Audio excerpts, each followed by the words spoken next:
மதுரை மாநகர் மாவட்ட அனைத்து இந்திய அண்ணா திராவிட முன்னேற்ற கழகத்தின் வளர்ச்சி குறித்து ஆலோசனை கூட்டம் இன்று மதுரை மாநகர் மாவட்ட அலுவலகத்தில் நடைபெறுகிறது.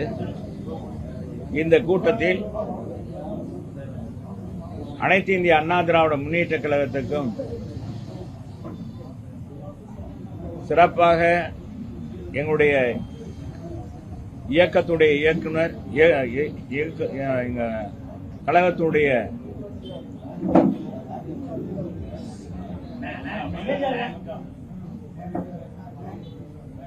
கழகத்தை துவக்கிய எங்களுடைய இதய தெய்வம் புரட்சி தலைவர்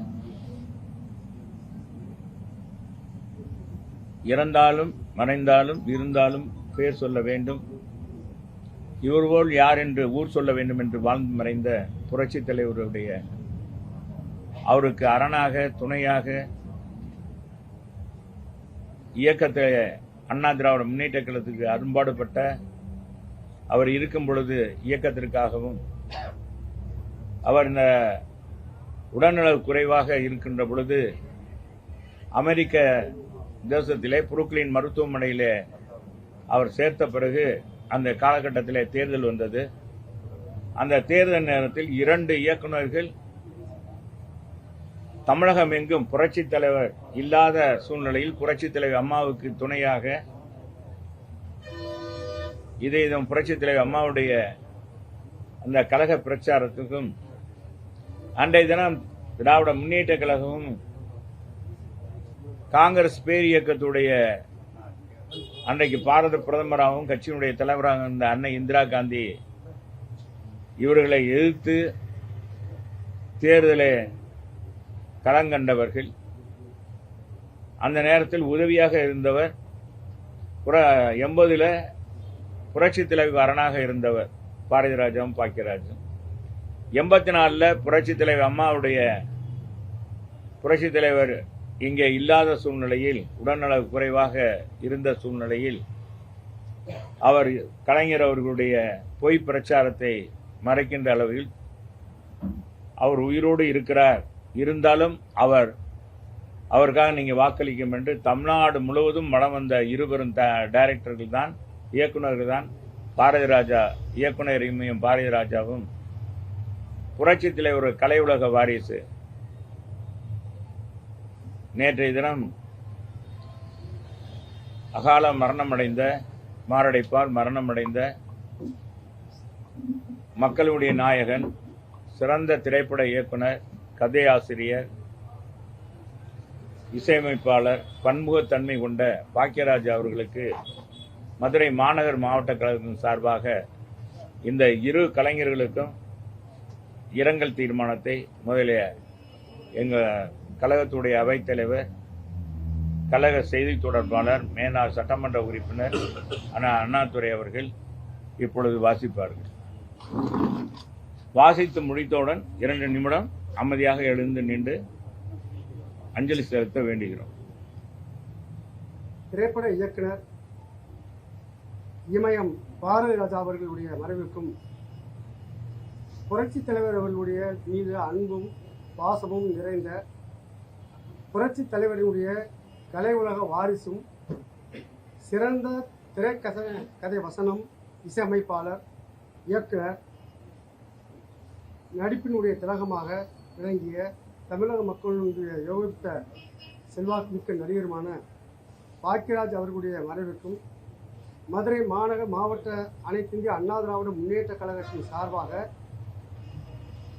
ஆழ்ந்த இரங்கலை தெரிவித்துக் கொள்கின்றோம். அன்னாருடைய குடும்பத்தார்களுக்கும் திரையுலக நண்பர்களுக்கும் ஆழ்ந்த இரங்கலையும், அன்னாருடைய ஆத்மா இறைவனுடைய நிலையில் இளைப்பார பிரார்த்திக்கிறேன் என்ற தீர்மானத்தை மாநகர் மாவட்ட கழகத்தின் சார்பில் இப்போது தீர்மானத்தை நிறைவேற்றுகிறோம். எல்லாரும் 2 நிமிடம்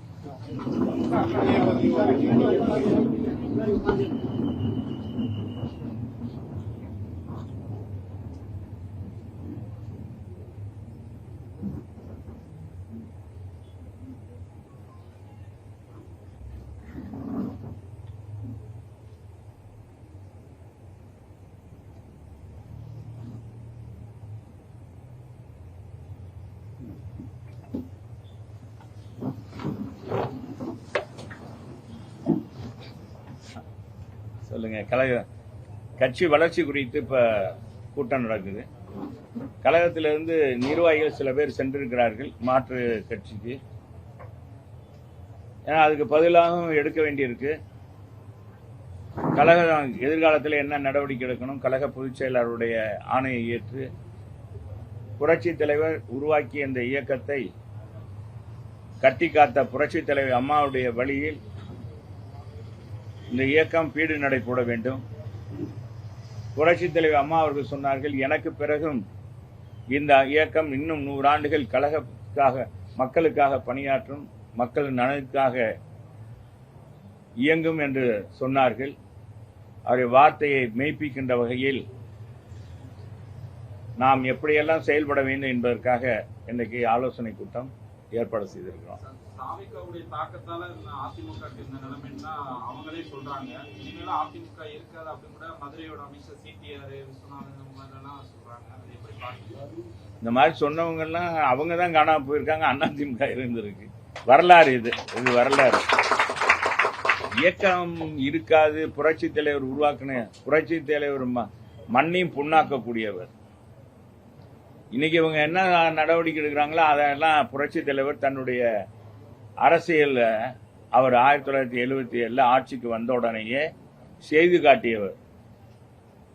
அதன் அடிப்படையில் பார்த்தீங்கன்னா கோட்டை பக்கமே 3 முறை டாக்டர் கலைஞர் அவர்களே வரவிடாமல் செய்தவர். அதான் நான் சொன்னேன் இல்லையா, 5000 மைலுக்கு அந்த பக்கம் படுத்துக்கொண்டே ஜெயித்த ஒரு மாபெரும் தலைவர்.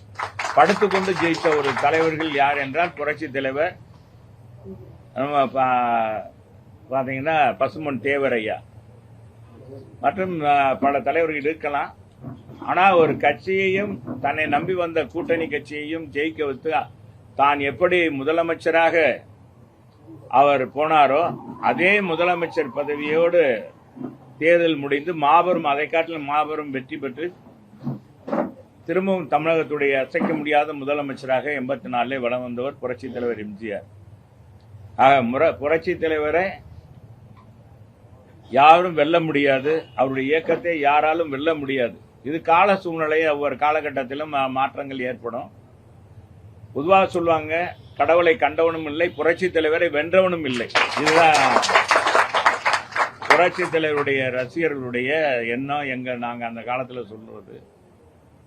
அதனால வர்றவங்க அந்த காலகட்டத்தில் அவங்கவுங்க பசப்பை பார்த்த உடனே அப்படி பேசுறாங்க.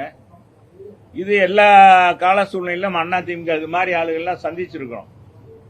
இங்கே இருந்த நண்பர்கள் நன்றாக உழைத்தார்கள், கட்சிக்காக பாடுபட்டார்கள். அதில் நாங்கள் எந்த குறைபாடும் சொல்லல. அவங்க ஏதோ எதிர்பார்த்து சென்றிருக்கிறார்கள். அவர்கள் எதிர்பார்த்து சென்றது வெற்றி அடையட்டும், அவ்வளவுதான். அது சொல்லுவாங்க. அதை மட்டும் சொல்லிய வேற கட்சியெல்லாம் போறதான் சொன்னாங்க. நீங்க தான் போடுறீங்க. நாங்க என்னைக்கு இந்த இடத்துல இருந்து பச்சை குத்துனோமோ பாத்தீங்கன்னா இதெல்லாம் இப்ப குத்துனது இல்லை. புரட்சி தலைவர் சொன்ன உடனே பச்சை குத்துனது. இதுக்கு அடுத்த பச்சை அம்மா குத்த சொன்னாங்க. அம்மாவுக்காக நாங்க குத்துனது. இங்கேயே கிட்டத்தட்ட ஒரு 500 பேருக்கு மேல 2000 பேருக்கு மேல இங்கேயே பச்சை குத்துனாங்க. அப்ப இந்த இப்பெல்லாம் இருக்கிற மாதிரி மாடல்ல வர கிடையாது. அப்ப இந்த நாடோடி நரிக்குறவர்களை கூட்டிட்டு உட்கார வச்சு அவங்க இந்த பக்கம் வரிசையா நின்று பாத்தீங்கன்னா குத்திட்டே இருப்பாங்க. அந்த அளவுக்கு இருந்த கட்சி இந்த இதுல ஆணத்தரமாக கடைசி தொண்டனாக கூட நாங்க இருப்போம். எங்களுக்கு பிறகுதான் எவனா இருந்தாலும், நான் படிக்கிற காலத்துல டவுசர் போட்ட காலத்திலே எம்ஜிஆர் மன்றத்துல நான் உறுப்பினர். எனக்கு விவரம் தெரிஞ்சதுல இருந்து எம்ஜிஆர் புரட்சி தலைவர் புரட்சி நடிகர் எம்ஜிஆர் மன்றம்னு ஒன்று இருந்துச்சு. மதுரை சுராஜ்புரம் மேற்கு மெயின் ரோட்ல 1வது தெருவில். அந்த மன்றத்தினுடைய அன்றைக்கு தினமலர் பத்திரிக்கை, கட்சி தொடங்கினவர் தினமலர் பத்திரிக்கை, தினத்தந்தி பத்திரிக்கை வாங்கி போடுவோம். அது நான் தான் போட்டவன் அந்த நேரம். அப்புறம் கல்லூரியில் வரீங்கன்னு போது தான் இயக்கத்தில் இணைப்பாக செயல்பட்டோம். ஆக இந்த இயக்கத்தில் அடிமட்ட தொண்டனாக இருந்து நான் நீண்ட நெடிய நாள் இந்த இயக்கத்தில் எனக்கு விவரம் தெரிந்த நாள் முதல் அதிமுகவில் இருக்கிறேன். என்னை கேலி கிண்டல் பண்ணுவாங்க, அதை பற்றிலாம் நான் கவலையப்படுவதில்லை.